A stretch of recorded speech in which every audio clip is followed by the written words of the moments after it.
Menjelajahi Mahabharata ke-1. Bagaimana mendidik bayi ini? Prakata, Om Swastiastu. Sehubungan dengan desakan lagi dari kawan-kawan kami, keluarga Nityaswaya Yoga Adnyana agar saya dapat mengulaskan beberapa cerita-cerita agama sebagai bahan pelengkap dalam melaksanakan yoga. Dan ulasannya pun agar disesuaikan dengan kehidupan jiwa yang sedang mereka alami. Sebagai saudara tertua, kami merasa berkewajiban untuk memberikannya, walaupun tidak sempurna. Namun hanya sekedar dapat memberi setetes air di samudera. Untuk itu kami mencoba membawa mereka ke cerita Mahabharata, yang kebetulan kami dapat meminjam dari kawan, Susunan Saleh, yang diterbitkan oleh Balai Pustaka Jakarta. Ulasan yang dapat kami suguhkan berupa ulasan hidup mengikuti pelaku-pelakunya sebagai pembawa unsur kejiwaan dalam badan manusia. Dan hal itu hendaknya disesuaikan dengan buku yoga, sebagai alat untuk mencapai jagatita dan moksa serta serba-serbi agama Hindu yang saudara telah terima. Bila ada hal-hal yang janggal atau menyimpang, diharapkan agar dapat sudi memberikan petunjuk-petunjuk seperlunya, serta maaf yang sebesar-besarnya. Atas nasihat serta petunjuk-petunjuk saudara kami ucapkan terima kasih. Om Santi, Santi, Santi, Om. Cakranegara, 19 Mei 1973, oleh I. Nengasika WM. Mahabharata. Setelah kita sama membaca cerita kitab suci Mahabharata, dengan sendirinya timbul suatu keinginan untuk dapat melihat apa sebenarnya terkandung di dalam cerita itu sendiri. Oleh karena itu besar keinginan saya untuk memberikan sekedar apa yang dapat saya cari di dalamnya, dan saya akan suguhkan langsung pada saudara-saudara sebagai keluarga Nityaswaya Yoga Adnyana. Dalam hal ini akan dapat menambah pengetahuan sebagai bahan pembanding bagi yang telah memilikinya. Dan semoga pula mendapat manfaat. Bila kita awali dengan cerita dari asal-usul adanya pelaku dalam Mahabharata, itu adalah cerita para dewa di Sorga Loka, di mana karena terjadinya pelanggaran tata tertib sorga yang dilakukan oleh Dewa Mahabisa dan Dewi Gangga serta para wasu, oleh karena terjadinya hal itu ketiga unsur, pelaku, itu lalu diturunkan ke dunia maya ini sebagai manusia pengisi dunia ini. Kesatu, saya akan ajak pergi ke Sorga Loka untuk menyaksikan apa yang terjadi di sana. Hyang Brahma mengadakan sidang pertemuan antara para dewa pengisi sorga.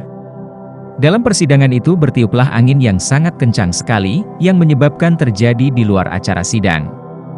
Pakaian Dewi Gangga tersingkap sehingga kelihatan tubuhnya yang sangat menarik nafsu birahi. Melihat hal yang demikian semua dewa-dewa pada tunduk, agar jangan memalukan sang dewi. Namun Dewa Mahabisa bahkan sebaliknya, dan sangat memperhatikannya dengan seksama. Melihat perbuatan kedua dewa itu marahlah Hyang Brahma dan memerintahkan agar keduanya lahir ke dunia. Dewi Gangga lahir ke dunia dengan nama Dewi Gangga di tepi sungai Gangga dan Dewa Mahabisa dengan nama Shantanu, sebagai putra Raja Pratipa. Pada waktu Raja Pratipa berburu, berjumpa dengan Dewi Gangga. Namun karena Dewi Gangga waktu diemban duduk pada paha kanan, oleh karena salah duduk itu menyebabkan Dewi Gangga tidak jadi diambil menjadi istri, namun akan dijadikan menantu. Dan pada waktu itu atas permohonan Dewi Gangga, dia tetap akan muda, dan kedua segala keinginannya tidak akan ditolak. Raja Pratipa pergi bertapa, yang menjadi raja adalah Shantanu. Pada suatu waktu beliau berburu, dan berjumpa dengan Dewi Gangga. Permintaan Dewi Gangga agar raja tidak akan menolak segala perbuatannya. Raja Shantanu setuju, dan terjadilah perkawinan antara Dewi Gangga dengan Shantanu. Dari perkawinannya lahirlah Bhisma. Bila kita menanggapi kejadian itu maka kita dibawa berpikir kepada suatu sebab dari adanya kelahiran, Punarbawa. Sebab-sebab dari adanya kelahiran ialah karena adanya karma wasana yang menjadi badan roh, Atma, yang mempunyai suatu keinginan-keinginan yang harus dipenuhi. Karma wasana tiada lain daripada karma-karma di dunia ini yang belum dapat dipenuhinya, Sancitta. Untuk memenuhinya itu tiada jalan lain daripada harus lahir kembali ke dunia. Sesuatunya itu tak akan dapat dicari di alam sana. Tetapi bila ditelaah jalan ceritanya akan kemarahan daripada Dewa Brahma itu tiada lain sesuatu yang dicari tidak ada di sorga. Untuk memenuhi daripada keinginan-keinginan akan sesuatu yang bersifat maya harus dicari di dunia maya. Oleh karena itu Dewa Mahabisa harus dilahirkan ke dunia dengan nama Shantanu putra Raja Pratipa. Shantanu mempunyai suatu pengertian orang yang harus damai di dunia untuk mendapatkannya, mencarinya di dunia. Tetapi dalam hal ini akan saya andaikan sebagai manusia yang hidup. Jadi berarti bahwa hidup manusia berasal dari Dewa Mahabisa, yang tahu segala-galanya. Tetapi oleh karena kesadarannya telah hilang yang disebabkan oleh keinginan-keinginan kita akan suatu kenikmatan maya, akhirnya menjadi lupa karenanya, yang menyebabkan tergelincir ke jurang kenistaan, neraka. Lahirlah dengan tangis penyesalan, begitu juga Dewi Gangga yang tidak tahu menyembunyikan kenikmatan yang ada pada dirinya dan dengan gelora nafsunya, sehingga mau memperlihatkan dirinya untuk memberi kesempatan kepada yang lupa diri yang hanya di bawah kekuasaan nafsu indria. Karena bukan tempatnya di sana, terpaksa juga harus lahir ke dunia lagi. Dewi Gangga dapat pula diandaikan dengan suatu kenikmatan yang ada pada dunia. Dengan kelahiran kedua dewa itu ke dunia maka akan bertemulah antara yang hidup, manusia, dengan pengisi kehidupan Dewi Gangga atau keperluan hidup. Atau lebih sempit lagi boleh pula diartikan dengan sandang pangan. Setelah mereka lahir ke dunia disebabkan oleh kesalahan penempatan diri dari Dewi Gangga akan dijadikan anak menantu. Istri adalah merupakan sakti atau kekuatan atau wadah dan bukan merupakan hasil dari suatu karma melainkan karma itu sendiri. Oleh karena itu pula alasan yang dipakai oleh Pratipa untuk tidak menjadikannya sebagai istri tetapi akan diberikan kepada anaknya yang merupakan hasil dari karma, perbuatan, yang langsung. Kedua, lain halnya Raja Basuparicara. Istrinya adalah Girika yaitu iman yang teguh seperti gunung yang tak goyah oleh suatu gangguan, untuk dapat mencapai kesadaran sehingga dapat membebaskan dirinya dari kelahiran kembali.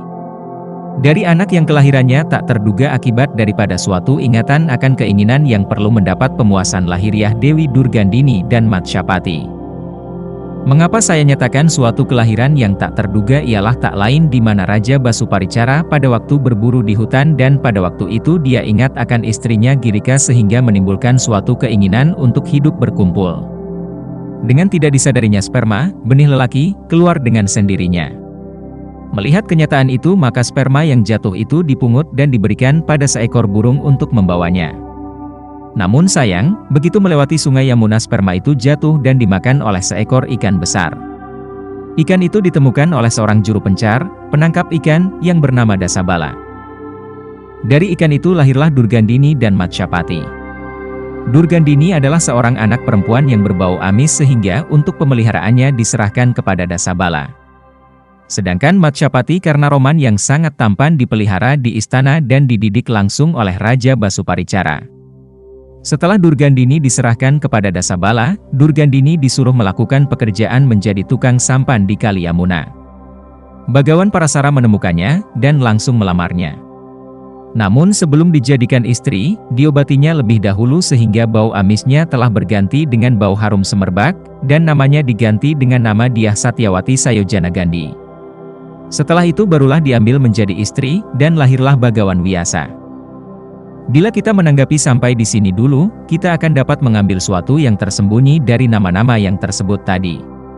Tubuh kita ini tidak terdiri dari hanya yang kelihatan sebagai jasmani saja tetapi seperti apa yang diajarkan bahwa tubuh kita ini terdiri dari dua, Dwisarira, yaitu badan wadah, jasmani stula sarira, dan badan halus, suksma sarira roh. Dengan melihat dari pengetahuan akan roh maka akan dapat kita menanggapi bahwa badan suksma itu tiada lain daripada apa yang disebut cita. Cita itu tiada lain daripada karma wasana atau sering juga disebut subha-asubha karma. Atau lebih jelasnya tiada lain daripada apa yang disebut pahala dari karma-karma, baik yang skala ataupun niskala, lahirlah dan rohaniah. Jadi jelaslah apa yang dibawa oleh Durgandini itu tak lain daripada cita atau karma wasana yang tidak terpuaskan. Inilah yang menyebabkan bau busuk. Itu berarti bahwa tiada seorang pun akan senang kepadanya. Tiada seorang pun akan senang kalau semua hasil karma-karma yang mereka perbuat akan mendapatkan pahala yang tidak baik, sebab merupakan bibit permulaan adanya kelahiran kembali ke dunia. Itu pula yang menyebabkan adanya penderitaan. Namun tiada seorang pun yang dapat melepaskan dirinya daripadanya. Begitu juga apa yang dibawa oleh Durgandini. Oleh karena itu pula yang menjadi sebab diserahkannya kepada Dasabala. Dasabala ialah dasendriya yang menyebabkan adanya Dasamala. Indria kita yang ada itu yang berjumlah 10 yang menyebabkan adanya penderitaan, berupa suka duka yang akan berkumpul pada cita. Cita yang menyebabkan adanya tumimbal lahir terus-menerus.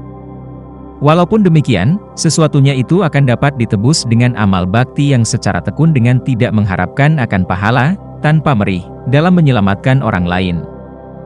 Begitulah apa yang dapat kita ambil dari teladan yang diberikan oleh Durgandini agar kita mau melebur dosa-dosa yang membuat penderitaan hidup ini dengan karma-karma baik yang dilandasi oleh pikiran bakti yang tulus ikhlas di dalam menolong orang-orang yang benar-benar memerlukannya. Dengan cara itu akan dapat menyelamatkan orang lain tanpa pengharapan pembalasan. Dengan pekerjaan menyeberangkan orang lain sebagai nelayan, akhirnya dia akan dapat berjumpa dengan Parasara sebagai penolong dirinya dari bau amis dan akan berakhir dengan bau harum semerbak yang menjadi idaman setiap insan dengan nama Dyah Satyawati Sayojana Gandhi.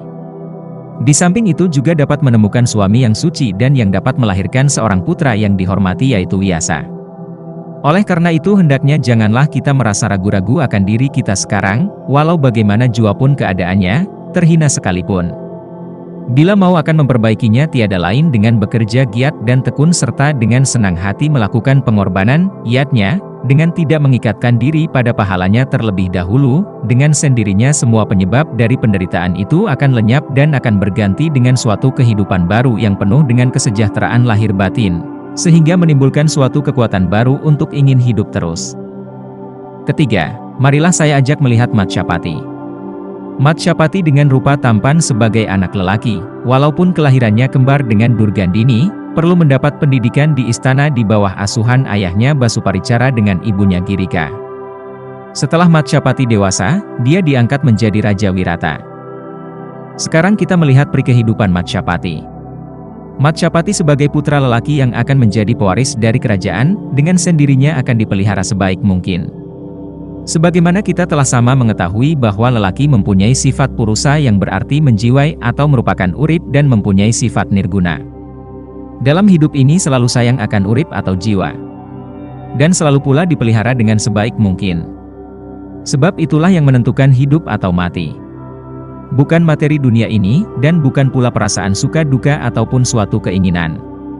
Oleh karena itu perlu didudukan sebagai raja. Dengan segala kekuatan yang ada, dikerahkan dan dengan segala daya upaya yang ada untuk dapat menyelamatkan kehidupan dari Matsyapati atau urip. Matsyapati dapat diartikan karmapala yang bebas. Daya upaya ini tiada lain daripada ayahnya sendiri dengan nama Basuparicara. Dan setelah ia besar diangkat menjadi Raja Wirata atau boleh diartikan dengan kehidupan kita. Wirata adalah kehidupan yang luhur. Di sini saya dapat mengambil suatu pengertian yang sama bagi kedua nama yang berbeda antara Pratipa dengan Basuparicara, karena mempunyai suatu kaitan yang satu dengan yang lain yang tidak bisa dipisahkan seperti Nakula Sahadewa.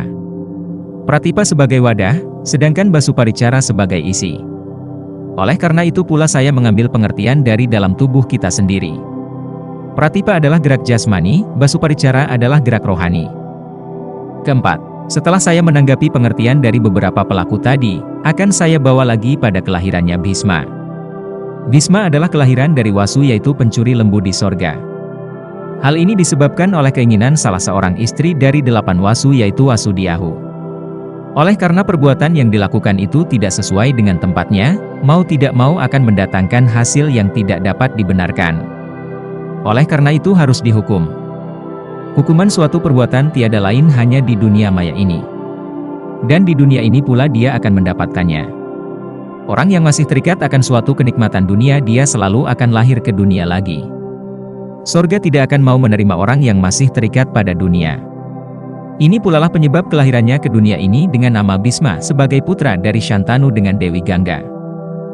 Dus berarti Bhisma adalah tempat dari maya dengan sifat-sifatnya. Bhisma berarti rumah, wadah tempat segala-galanya. Disinilah sifat Bhisma sebelum menjelang kematiannya tidak dapat ditiru dan malah harus kita kalahkan. Tetapi manfaat yang dapat dipetik daripadanya ialah setelah dia menyadari diri dari semua perbuatan-perbuatannya yang membawa malapetaka. Dengan kesadarannya pula dia sanggup merubahnya sehingga menemukan jalan untuk kelepasan. Shantanu adalah kedamaian jasmani atau lahiriah. Seperti apa yang dinyatakan di muka bahwa Dewi Gangga adalah merupakan simbol pemuas daripada kehidupan di dunia, atau merupakan suatu kekuatan untuk hidup di dunia yang dapat mensejahterakan rasa kedamaian, Shantanu. Tetapi oleh karena salah pengertian dan ketidaktahuan akan pri kehidupan maka akhirnya lahirlah suatu sifat yang ingin menguasai sendiri, egois, yang hanya sekedar untuk memenuhi kepentingannya sendiri tanpa memperhatikan kepentingan orang lain dan dirinya sendiri. Ini adalah akibat yang didapat dari kepergiannya Dewi Gangga. Bila pengisi kehidupan itu sudah tidak ada dan yang ada hanya wadah yang selalu ingin dipenuhi, maka timbullah suatu kebingungan yang amat besar. Di sini pula lah timbulnya suatu penyesalan yang tak ada gunanya. Bila diartikan lain lagi setelah Shantanu merasa puas dengan materi yang dikuasainya dan merasa tidak perlu lagi untuk berusaha, malas, dan pergilah pengisi kehidupan itu. Durgandini dengan hidup barunya yang harum semerbak dengan nama Sayojana Gandhi adalah merupakan suatu daya tarik yang luar biasa. Hal ini tiada lain berkat jerih payah dari Bhagawan Parasara. Dengan Parasara lahirlah Bhagawan Vyasa. Bila kita telah lebih jauh, kita akan diajak berpikir ke arah kesucian hidup kerohanian yang sempurna. Dengan pengertian kesucian berarti berpikir akan ketuhanan dan berarti juga harus beragama. Tidak cukup hanya berpikir saja, juga harus dengan pelaksanaannya, seperti apa yang diajarkannya kepada Durgandini. Di sini pula kita diajak berpikir dalam dua perbedaan yang besar antara sifat buruk dan sifat baik. Antara Durgandini sebagai sifat buruk dan Parasara sifat baik dan luhur. Jiwa atau sumber penggerak adalah hal-hal yang baik dan luhur, dengan sendirinya perbuatan lahiriah akan menjadi terarah dan baik. Untuk membedakannya dari kedua kekuatan yang ada dan saling bertentangan timbullah suatu kreatif yang disebut pikiran. Pikiran yang kreatif dan baik akan dapat menolong kehidupan kita. Dan di sini sebagai pelakunya adalah Bhagawan Vyasa. Setelah alam berpikir kita bertambah dewasa sebagai hasil didikan dari kehidupan duniawi yang baik serta berwibawa yang dapat melepaskan diri dari karma-karma yang menimbulkan wasana yang tidak baik di dalam menuju kesucian batin untuk dapat melepaskan diri dari sifat ketergantungan akan ikatan diri kita dari pemikiran akan sorga neraka. Dengan berpikir demikian kita akan ikhlas ditinggalkan oleh kedua orang tua untuk pergi bertapa ke Ratehu atau ke alam kebebasan. Begitu pula kedua orang tuanya akan pergi meneruskan hidupnya masing-masing menurut fungsi dari hidupnya sendiri-sendiri.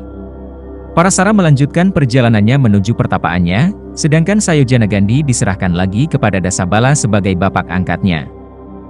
Kelima, Raja Shantanu setelah ditinggalkan oleh Dewi Gangga menjadi bingung. Pada suatu waktu dalam perjalanannya dia melihat Durgandini di suatu taman di tepi sungai Yamuna. Dia merasa tertarik dan jatuh cinta.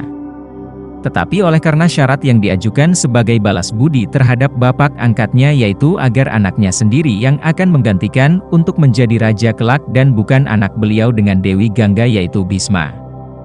Beliau bersedih. Tetapi berkat kebijaksanaan dari putra beliau sendiri demi untuk keselamatan orang tuanya sendiri maka Bhisma mau menyerahkan tahta kerajaannya nanti kepada saudaranya. Di sana pula ia berjanji dan bersumpah bahwa ia tidak akan kawin, brahmacari, untuk selama-lamanya. Dengan demikian perkawinan dari Shantanu dengan Dewi Sayojana Gandhi dapat dilangsungkan. Setelah kekuatan perbuatan-perbuatan telah menjadi suci dan telah terbebas dari kepamerihan maka kembalilah diserahkan kepada Dasendra. Tetapi di sini tidak seperti sebelum mendapatkan suatu pikiran kesucian, tanpa merih, atau keterikatan, namun sekarang perlu juga memberikan pemuas indria sesuai dengan kepentingan. Di sini saya dapat memetik suatu hikmah bahwa dalam kehidupan kita tidak akan terlepas daripada pengisi keinginan melalui indria. Malah dapat menahan hidup yang bahagia lahir batin. Dengan akal pikiran akan dapat membedakan antara yang baik dan buruk dan antara yang perlu dan tak perlu. Keterikatannya Shantanu akan hasil dari karmanya, pamerih, maka dia menjadi susah kembali. Tetapi berkat akibat dari karmanya sendiri yang tidak mungkin akan berbuah, barulah dia menyadari akan dirinya sehingga mau tidak mau setelah sadar akan melakukan karma-karma dengan tidak mengharapkan jasa dengan gembira. Oleh karena itu bagi kita janganlah mengharapkan hasil dari setiap apa yang diperbuat, karena hasil itu akan selalu mengikutinya dari belakang. Bila dapat berpikir yang demikian barulah dapat mengenyam suatu kenikmatan daripada hasil karma yang diperbuat, karena selalu merasakan hasil itu adalah anugerah dari Hyang Widi.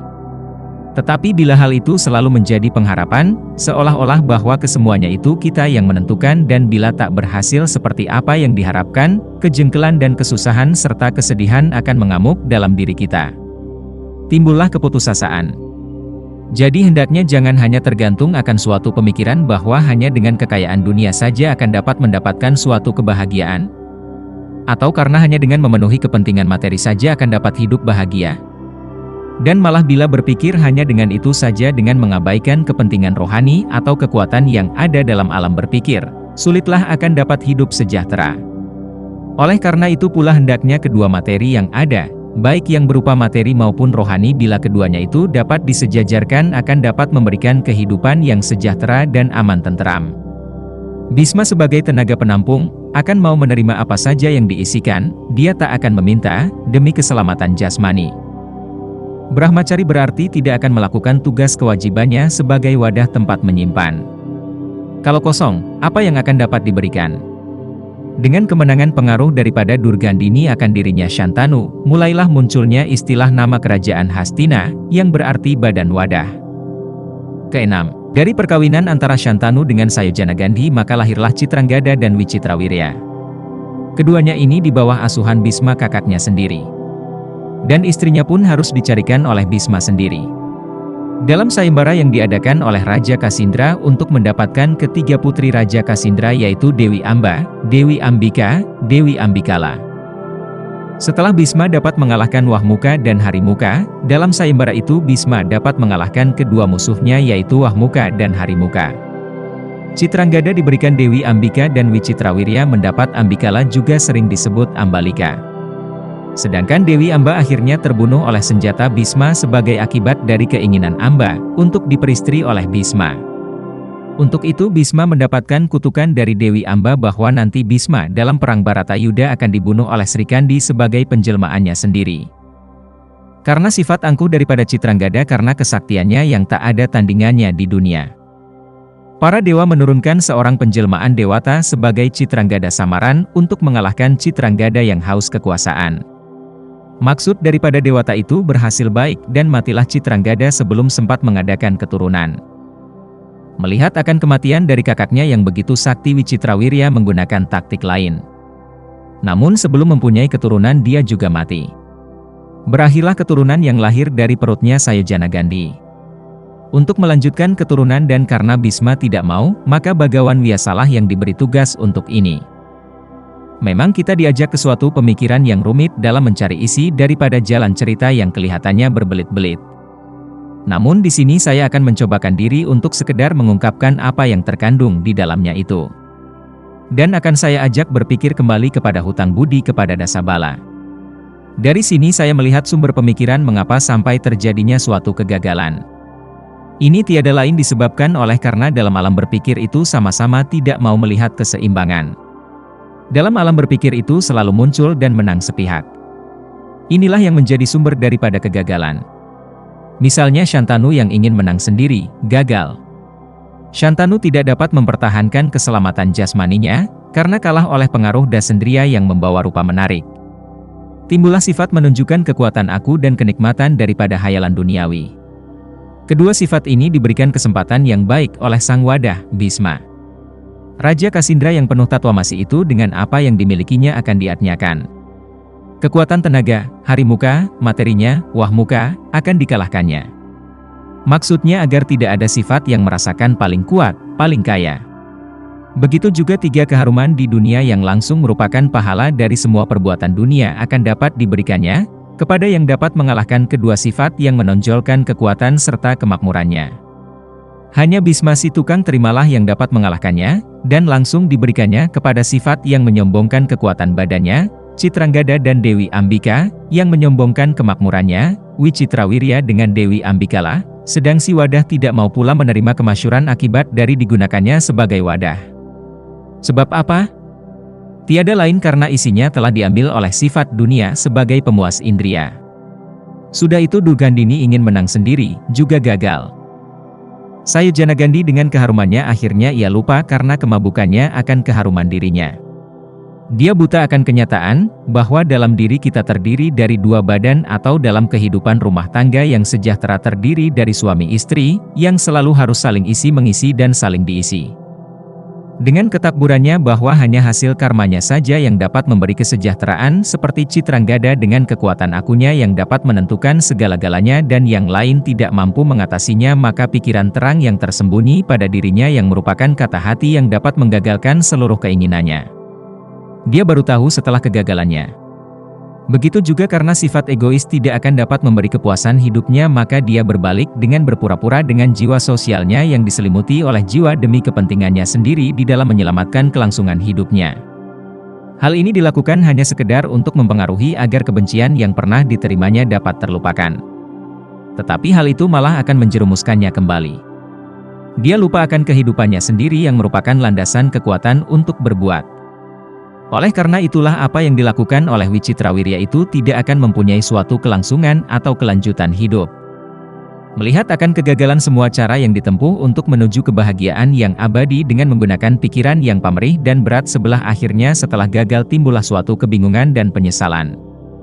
Menyesal sebagai akibat daripada tidak mau memberi kesempatan kepada yang berhak lebih dahulu seperti Bhisma. Durgandini menghentikan semua kegiatan karmanya, Bhisma, untuk melanjutkan hidupnya, disebabkan rasa ketakutan akan dikalahkan atau direndahkan atau diambil keuntungannya.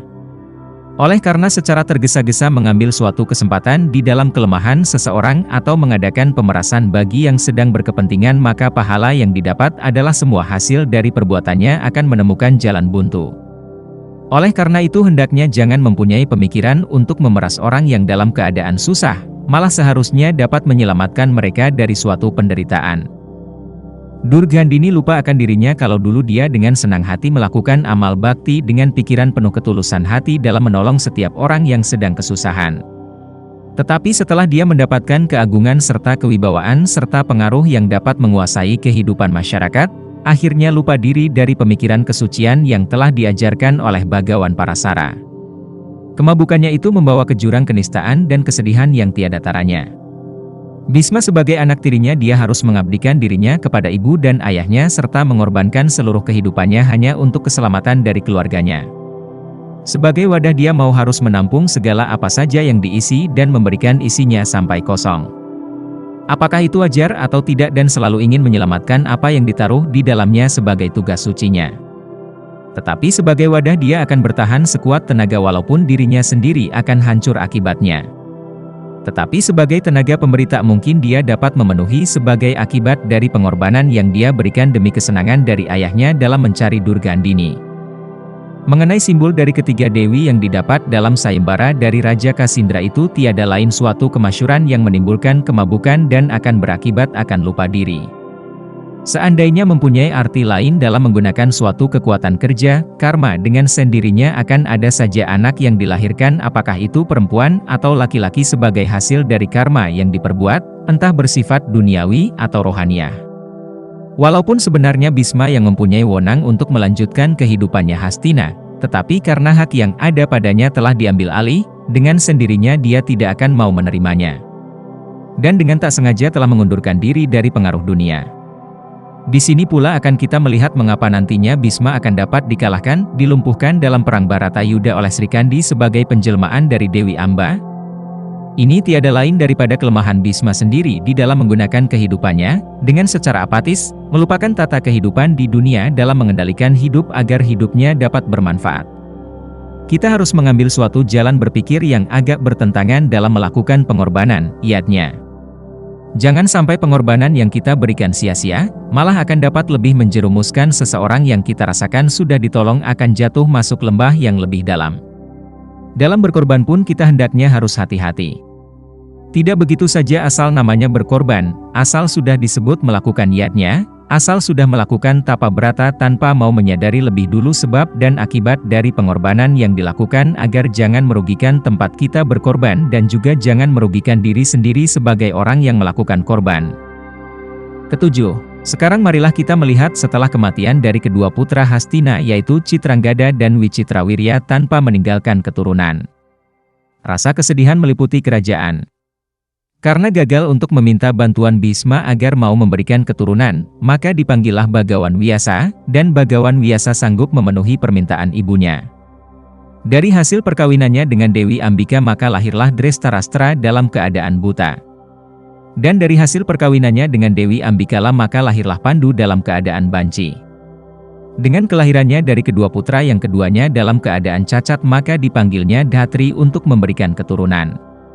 Dhatri adalah pelayan istana. Untuk tidak terjadi seperti apa yang telah dilakukan oleh Dewi Ambika dan Dewi Ambikala, yang melahirkan putra-putra yang cacat, perlulah Datri diberikan petunjuk-petunjuk. Usaha ini diberikan pada Datri agar dia mau mengikuti petunjuk-petunjuk, karena rupa dari Bagawan Wiyasa yang angker dan menjijikan itu, dan agar menerimanya dengan senang hati. Kedatangan Bagawan agar diterima dengan sukacita, agar supaya nanti dapat melahirkan putra yang tampan. Tetapi apa hendak dikata, karena takdir sudah menentukan, akhirnya putra yang lahir dalam keadaan yang cacat pula yaitu kakinya timpang.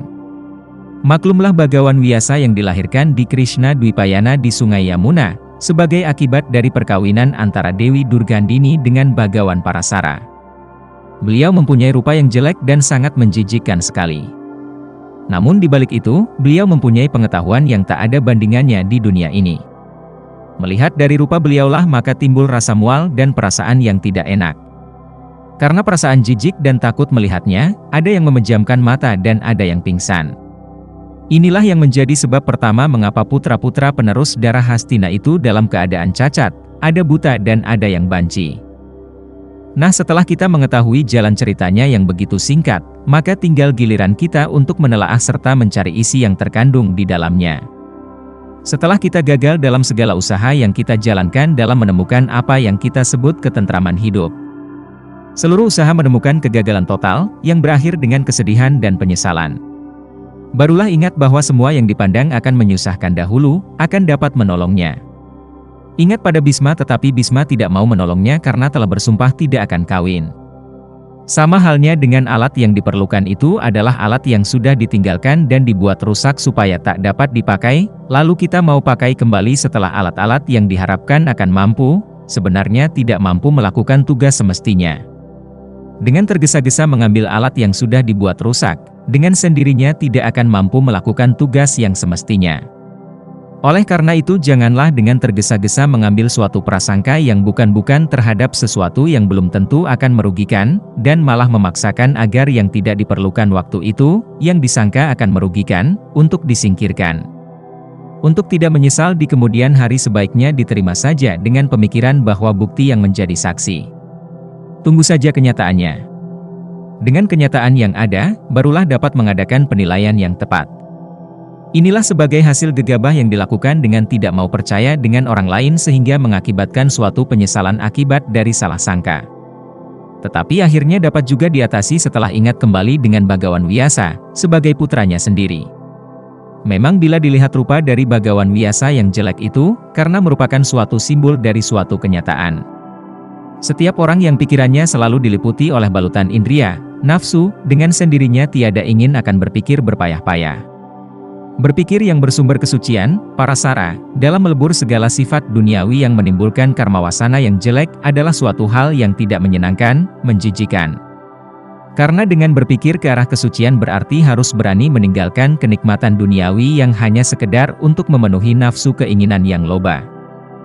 Orang tidak akan dapat melihat alam berpikir ke arah kesucian karena dikelabui oleh sifat-sifat yang materialistis. Drestarastra adalah perlambang dari sifat materialistis, duniawi, sehingga dilambangkannya dengan mata buta. Bila telah dikuasai oleh sifat materialis, mau tidak mau akan menjadi buta akan unsur-unsur kebenaran, kenyataan, seperti apa yang diajarkan oleh agama. Hal ini merupakan sebab pertama timbulnya pemikiran manusia dalam masyarakat. Tidak mau tahu akan suatu kenyataan. Oleh karena berpikir secara materialis akan dapat menimbulkan bencana yang hebat nantinya. Sifat materialistis semuanya itu adalah uang. Segala sesuatunya adalah uang, dengan uang dapat diperoleh. Dengan uang saja bisa bahagia. Betulkah itu? Apa Tuhan dapat dibeli dengan uang? Apakah orang dapat ke surga dengan uangnya? Memang benar tanpa uang kita tidak bisa akan hidup. Tanpa digunakan pikiran suci dalam mengendalikannya, uang akan dapat menyebabkan penderitaan yang luar biasa. Begitu juga makanan yang tidak didasari pikiran akan dapat menimbulkan bencana pada dirinya sendiri. Marilah saya ambilkan, misalnya, alkohol adalah suatu minuman untuk menambah semangat kerja, tetapi alkohol juga untuk memabukkan, sehingga dapat mengganggu kesadaran dan kesehatan. Inilah suatu bukti bahwa penggunaan materi tanpa didasari dengan pemikiran akan menimbulkan bencana yang hebat pada diri sendiri. Begitu juga sifat Pandu yang artinya tanpa materi juga tak dapat dibenarkan. Kehidupan memerlukan material, di samping yang bersifat suksma tak bermateri. Jangan lupa bahwa hidup ini memerlukan keduanya itu.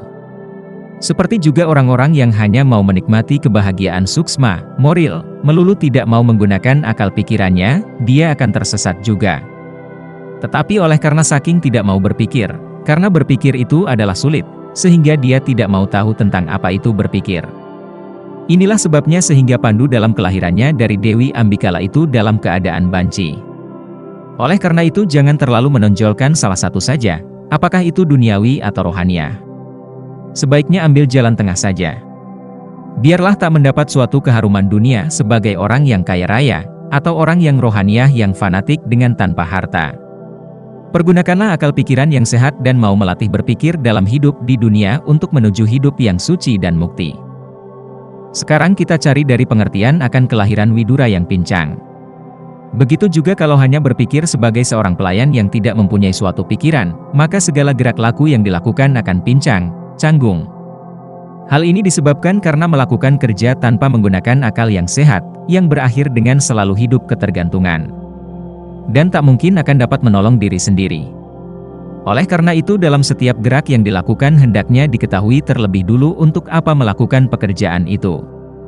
Dengan demikian akan dapat menolong diri sendiri dengan melatih diri dari kerja yang dilakukan. Dan bila tak dapat demikian akan tertarik ke arah sifat materialis. Di sini bila kita ambilkan dalam pengertian dalam diri kita yang terdiri dari dua badan dan kita ini adalah manusia yang hidup, maka yang terpenting harus dapat menguasai diri dalam segala gerak dan segala keinginan melalui jalan berpikir yang terang. Berpikir yang terang yaitu tahu dengan jelas setiap gerak dari keinginan. Baik yang tertuju atau ditujukan kepada pemenuhan materi karena kita hidup dengan badan kasar dan juga dalam menuntut ilmu kebatinan atau kerohanian karena mempunyai roh yang juga ingin mendapat kepuasan. Setelah keduanya itu dapat dipikirkan dengan terang. Baik dalam mencari dan serta menggunakannya dengan memperhatikan juga unsur individu dan sosial maka kebahagiaan atau kesejahteraan dunia yang biasa disebut jagat hita akan dapat tercapai. Oleh karena sama-sama kuat untuk mempertahankan keinginan masing-masing. Dalam mempertahankan pendiriannya masing-masing maka akan timbullah perang Baratayuda. Sebelum saya menuju kepada perang Baratayuda, terlebih dahulu saya ajak mengikuti ceritanya. Kedelapan, setelah Drestarastra lahir dalam keadaan buta, lalu dia kawin dengan Gendari, dan Pandu kawin dengan Dewi Kunti, juga dengan Dewi Madrim.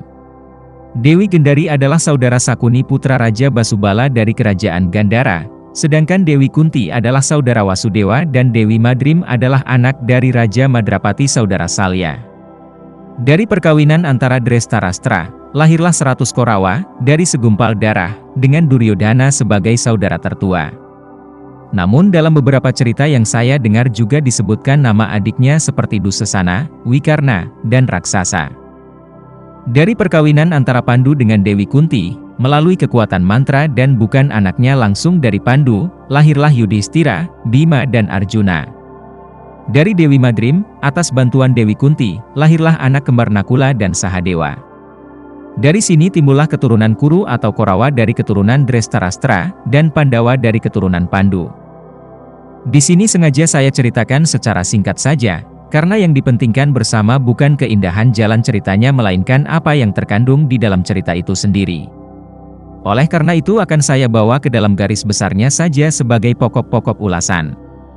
Hal-hal yang tidak begitu penting akan saya biarkan begitu saja berlalu, mengingat dengan kemampuan diri saya dalam mencari apa yang terkandung di dalamnya. Dalam hal ini akan banyak mengalami kekurangan-kekurangannya akibat dari kekurangmampuan saya sendiri. Jadi maafkan kalau nanti menurut pendapat saudara ada yang penting saya tinggalkan. Seperti telah diceritakan di atas, Drestarastra adalah suatu perlambang dari sifat materi yang buta. Sebagai akibat dari kebutuhannya akan kehidupan dengan sendirinya akan selalu bergerak yang ditujukan hanya kepada yang memberikan keuntungan materi. Tanpa itu dia tidak akan mau melakukannya. Sebab apa? Hal ini tiada lain karena sebagai sumber gerak yang melahirkan gerak yang berpamerih materi itu yaitu Basubala. Adalah suatu dorongan keinginan akan pemenuhan nafsu indria. Kedua juga Gendari sebagai saudara dari Sakuni sebagai suatu perlambang dari perasaan antara suka duka atau suatu perasaan yang bersifat dua. Jadi jelaslah di sini adanya suatu gerak materi yang dikuasai oleh perasaan akunya, ego, yang dipengaruhi oleh suka duka untuk dapat menikmati kenikmatan materi. Logislah kalau dari perkawinannya dengan Drestarastra akan melahirkan 100 Korawa dengan Duryodhana sebagai anak tertua. Di samping nama Duryodhana tadi perlu juga disebutkan nama adiknya yaitu Dusasana, Wikarna, dan yang lainnya adalah raksasa-raksasa. Dengan ini kita akan cepat mencarinya dari kata Duryodhana yang sudah jelas akan mendapatkan satu materi dengan jalan apa saja asal dapat. Duryodhana juga berarti mengikat diri kepada materi, untuk sengsara. Tetapi kenyataannya akan lebih sering dengan jalan yang tidak baik. Hal ini menimbulkan suatu perbuatan yang tidak baik, Dusasana, dan sangat besar dipengaruhi oleh perasaan yang ingin memilikinya, Wikarna, hanya sekedar mengisi atau pemenuhan daripada keinginan duniawi, raksasa.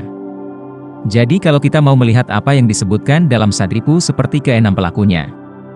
Dari Sadripu itu akan ada muncul tindakan-tindakan yang disebutkan dalam Sadatatai.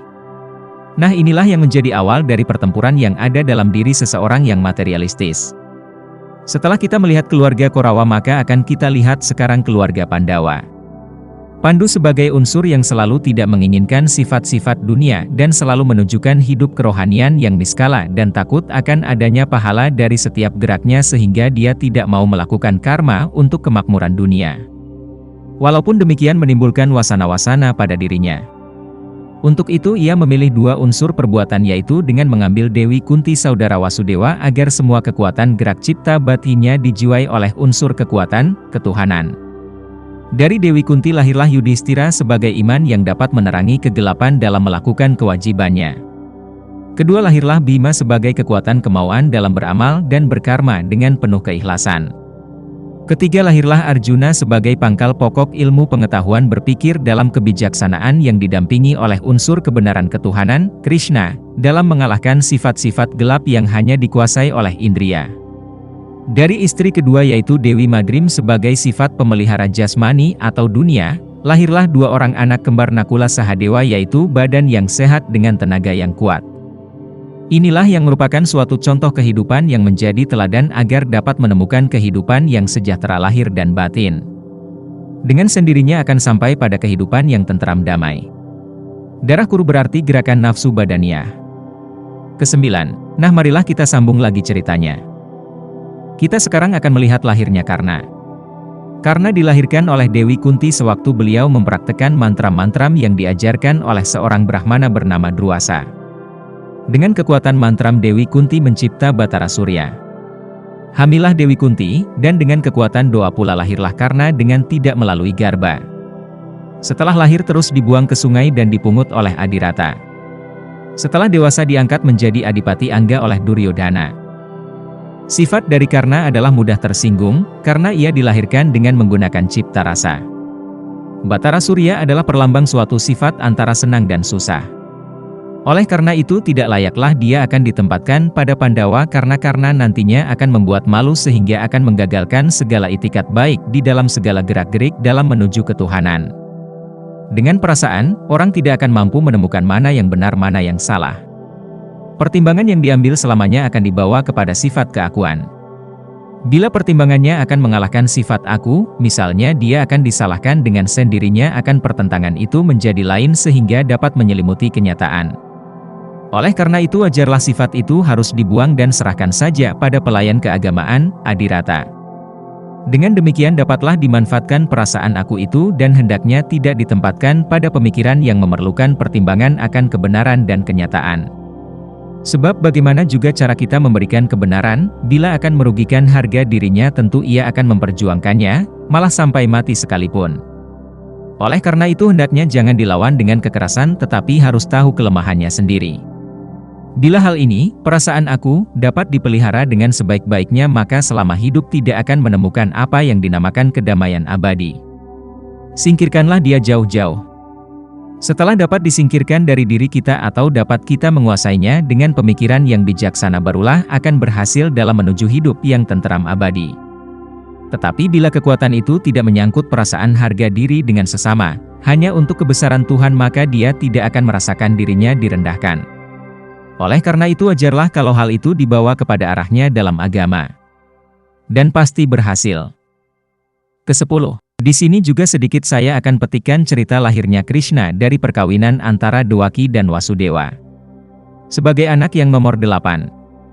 Tetapi mengalami suatu cara di mana pada waktu Dewaki melahirkan Krishna dan bersamaan dengan itu Yasoda istri Nanda juga melahirkan seorang bayi pada waktu itu juga.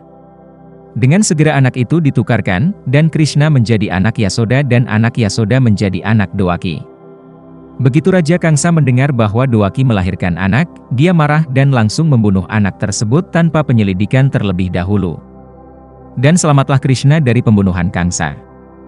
Setelah Krishna dewasa dia dapat mengalahkan segala usaha dari Kangsa untuk membunuh dirinya dan berakhir dengan kematian Kangsa sendiri di tangan Krishna. Begitu juga dengan kelahiran dari kakaknya sebagai anak yang ketujuh ditukar dengan bayi yang masih dalam kandungan ke perut Rohini sebagai istri yang kedua oleh Hyang Nidra. Setelah itu Krishna meninggalkan kerajaan Mathura. Krishna kawin dengan Rukmini putri Bismaka dari Widarbha dan tinggal di Dwaraka. Dan juga kawin dengan Satyabhama. Krishna mempunyai kekuatan gaib yang tak dapat terkalahkan, dan kekuatannya ini telah diuji kesaktiannya oleh Hyang Narada. Terjadilah peperangan antara Krishna dengan para dewa. Atas usaha dari Hyang Indra dan Dewi Aditi hal tersebut dapat didamaikan, dengan catatan Krishna dapat mengambil bunga Prijata yang menjadi bibit pertengkaran itu sesuka hatinya. Setelah saya ceritakan cerita singkat dari kelahiran Krishna secara singkat, maka kini saya akan ajak untuk memulai mencari isi yang terkandung di dalamnya. Tetapi hal ini tergantung dari cara menggalinya dan juga tergantung benar akan kesanggupan seseorang. Dalam hal ini akan jelas perbedaan dari setiap ulasan yang ada. Hal ini tak lain disebabkan oleh perbedaan dari setiap individu yang mengulas. Bila saya melihat jalan cerita di atas tadi maka saya akan ajak untuk berpikir akan pengertian dari Buana Agung dan Buana Alit yang mempunyai identitas yang sama dalam perbedaannya.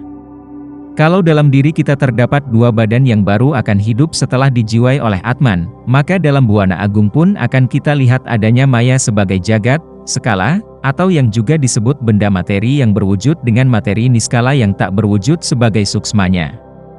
Hal itu akan menjadi hidup dengan gerakan yang selalu menyebabkan adanya perubahan setiap saat. Penyebab itu diberi nama Brahman, atau sering juga disebut dengan kata Siwatman. Siwatman inilah yang menjadi jiwa dari Buana. Dan juga akan saya petikan kata-kata mutiara yang selalu ada pada setiap buku-buku agama seperti Sarwa Idam Halu Brahman, yang berarti semua yang ada ini baik yang berwujud maupun yang tak berwujud adalah Brahman.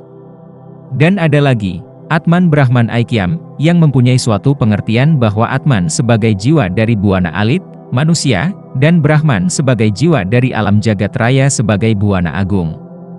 Setelah kita sama mengerti duduk persoalannya, barulah saya akan memulai dengan pengertian sebelum lahirnya Krishna. Dewaki adalah kekuatan baik dari dunia maya dan Kangsa adalah sifat buruk dari maya. Oleh karena kedua sifat yang dibawa oleh maya itu sama lain, mempunyai arah tujuan yang lain pula dan akan selalu bermusuhan. Dalam hal ini kekuatan maya yang menjurus kepada kepentingan maya yang langsung menjadikan dirinya sendiri akan berusaha mengalahkan sifat maya yang baik yang tidak memberikan kepuasan maya sebagai pembalut dirinya. Biasanya kita lebih cenderung memenangkan sifat dari semua gerakan itu bila hal itu akan menguntungkan demi pemuas hidup jasmaniah. Sifat yang kurang baik itu dapat disimpulkan Raja Kangsa. Oleh karena itulah Kangsa tidak akan mau kalau anak Dewaki itu akan lahir dalam keadaan hidup. Marilah kita ambilkan suatu contoh akan pertimbangan dan setiap usaha dalam menyelamatkan kehidupan duniawi, biasanya yang menang dalam pertimbangan ialah takut mengadakan amal pengorbanan. Yang jelas akan merugikan materi yang sedang dimiliki. Dan dalam hal ini pula akan selalu muncul pemikiran dalam diri, untuk membunuh suatu itikat baik dalam hal mengadakan pengorbanan, yadnya, materi. Jadi kalau demikian duduk persoalannya, pantaslah kalau Kangsa selalu berusaha untuk membunuh setiap kelahiran dari anak Dewaki yang akan memusuhi dirinya. Hal ini selalu menjadi penghalang dan setiap gerak yang akan membawanya ke arah keutamaan. Begitu pula nasib dari Baladewa, Balarama, yang dengan kekuatan gaib dari Hyang Nidra dapat diselamatkan setelah dipindahkan ke perut Dewi Rukmini. Nidra adalah suatu tak kesadaran, lupa. Dengan lupa kadang-kadang ia bisa selamat. Lupa akan memenuhi maksud jahat adalah sangat bermanfaat. Lupa menyebabkan tidak berbuat. tanpa disadari maksud baik yang akan dimusnahkan itu dapat selamat. Selamatlah Baladewa. Sekarang Krishna sebagai kekuatan pengendali kehidupan sehingga dapat menentukan mana yang baik dan mana yang harus tidak diselamatkan dalam kehidupan untuk mencapai kedamaian yang abadi. Sebagai manusia yang hidup, sebagai manusia yang mati, yang akan kembali ke asalnya, atau yang disebut moksa. Oleh karena itu seperti nama yang diberikan kepadanya sebagai anak yang ke-8 dan dengan kekuatan gaib yang tak ada taranya, sehingga dapat melebur semua sifat jahat, gelap, menjadi sifat yang penuh kasih sayang, berpikiran terang dan sadar akan sebab-sebab kita lahir, fungsi kita hidup dan arah yang akan dituju waktu mati. Krishna adalah perlambang dari penitisan Tuhan ke dunia sebagai awatara untuk menyelamatkan dunia ini dari kehancuran sebagai akibat dari sifat-sifat yang buta dan gelap, yaitu seperti egois, ambisius, materialis, dan a priori. Dengan keterampilan dalam setiap gerak menjalankan apa yang diajarkan dalam Astanga Yoga dan Astanggika Marga, agar supaya semua fungsinya dapat melakukan tugasnya dengan baik. Begitu juga sering kita mendengar kata-kata, bahwa kita harus menjalankan apa yang disebut 8 jalan kebenaran. Untuk dapat menjalankannya, haruslah mau menjadi anak seorang gembala, yang berarti harus dapat melayani semua kepentingan dari kehidupan, dan juga pengekangan semua indria agar semuanya itu tidak dapat berbuat sekehendak hatinya. Dengan sendirinya tidak akan dapat menyusahkan diri sendiri. Binatang-binatang domba yang berkeliaran dalam diri, haruslah dipelihara dengan sebaik-baiknya agar jangan membuat susah kelak. Yasoda sebagai ibu angkat dan sebagai pemilik domba-domba itu tiada lain dari yasa, atau kerti atau amal bakti, dalam menenteramkan diri sendiri atau lebih luas lagi adalah masyarakat. Demikianlah kalau akan menjadi pemimpin diri sendiri, pemimpin dari keluarga, masyarakat dan lain sebagainya, hendaknya lebih banyak melakukan amal bakti dalam melayaninya dan mendamaikannya agar mereka satu dengan lain tidak terdapat perselisihan. Kalau sudah itu dapat dijalankan dengan sebaik-baiknya mau tidak mau akan dapat mengalahkan sifat-sifat yang dibawakan oleh Raja Kangsa. Dalam hidupnya setelah mengalahkan Raja Kangsa, Krishna kawin dengan Rukmini dan Satyabhama, dan tinggal di kerajaan Dwaraka. Rukmini adalah suatu pemberi kesejahteraan dunia, sedang Satyabhama adalah sifat pelindung, pemelihara daripada kehidupan rohani dalam menuju kedamaian. Bila hal ini tidak seimbang dalam geraknya mendapatkan suatu kesejahteraan, baik rohani maupun duniawi. Hal ini dapat dilihat ujian yang diberikan oleh Narada, hanya kepada Rukmini, kesejahteraan, duniawi saja yang diberikan bunga Prijata, maka Satyabhama akan menuntut. Disinilah Krishna harus dapat membela dan menentukan sifatnya dalam melindungi ketentraman yang seimbang. Hal dari penentuan sikap inilah Krishna berani bertempur, dengan siapa saja yang dalam geraknya berat sebelah atau memihak. Oleh karena kekuatan yang dia miliki, akhirnya semua dewa mau berdamai dan Krishna diberikan mengambil bunga Prijata yang menjadi bibit pertengkaran dan peperangan, yang akan diberikan kepada Satyabhama, sesuka hatinya. Dwaraka adalah sumber kemahakuasaan Tuhan. Narada sebagai kekuatan ilmu ketuhanan yang bijaksana, sebagai jiwa dari Arjuna. Indra adalah kekuatan kebijaksanaan dalam fungsi, kewajiban serta kepentingan hidup, yang nantinya akan menjadi ayah Arjuna. Adhiti adalah kekuatan untuk memberikan penerangan dalam menjalankan kebenaran, untuk menciptakan kedamaian. Nah cukup dulu sampai di sini saya akhiri dulu cerita Mahabharata ini. Mudah-mudahan dapat menambah satu bahan baru dalam menanggapi dan mencari apa yang terkandung dalam cerita suci kita itu. Di samping itu pula bila dalam pengulasan saya ini terdapat kekeliruan-kekeliruan atau yang bertentangan dengan apa yang telah menjadi konsep pemikiran pembaca hendaknya buku ini dipandang sebagai pembanding antara tesis dan antitesis untuk dapat mengambil suatu kesimpulan yang lebih tepat. Bila waktu mengizinkan dan juga Ida Sang Hyang Widiwasa menurunkan Kertawaranugrahanya, saya bermaksud akan menyambungnya dengan Pandawa Masuk Hutan. Sebagai buku pegangan cerita diambil dari buku Mahabharata diterjemahkan oleh Saleh diterbitkan tahun 1958 oleh Dinas Penerbitan Balai Pustaka Jakarta.